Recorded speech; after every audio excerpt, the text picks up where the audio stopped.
खडक पोलीस स्टेशनला काल रात्री जिल्हाधिकारी कार्यालयाचे प्रतिनिधी यांनी एक फिर्याद दिलेली आहे। त्या अनुषंगाने एकूण एक तहसीलदार आणि 8 इतर आरोपी विरुद्ध क्रिमिनल कॉन्स्पिरसी, चीटिंग, फोर्जरी या अंतर्गत गुन्हा दाखल करण्यात आलेली आहे। तपास ईओडब्ल्यू कडे वर्ग करण्यात आलेली आहे। तपास अनुषंगाने पुढील कारवाई करण्यात येईल।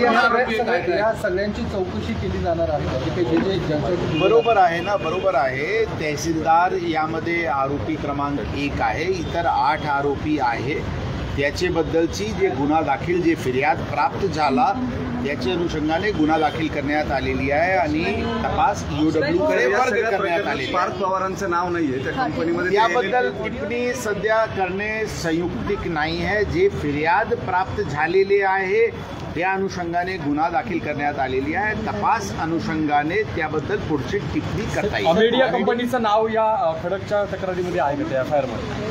बरोबर आहे ना, ती FIR ते ऑलरेडी पब्लिक डॉक्युमेंट आहे, ते आपल्याला कल्पना आहे। तर त्याबद्दलची जे फिर्याद प्राप्त झाली होती त्या अनुषंगाने मीडिया कंपनीतले जे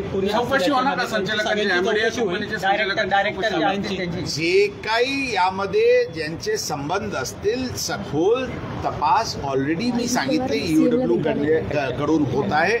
जे संबंधित या प्रकरणाची रिलेटेड डॉक्युमेंट्स आहे ते संबंधित सरकारी विभागाकडून घेऊन त्याचे पडताळणी केल्यानंतर याबद्दल पुढची रूपरेखा तयार करण्यात येईल। या कंपनीचं काही पैशांचं काही इकडून तिकडून आवागमन झालं त्याचं काही म्हणत ईडब्ल्यू पैशांचं काही आवागमन झालं मी सांगितले।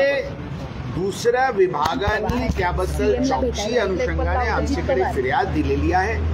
ते कागदपत्र सगळे प्रकारचे अवलोकन केल्यानंतर या तपासाची पुढची रूपरेखा ठरवण्यात येईल। या कंपनीचे 99% भागधारक हे पार्थ पवार आहेत।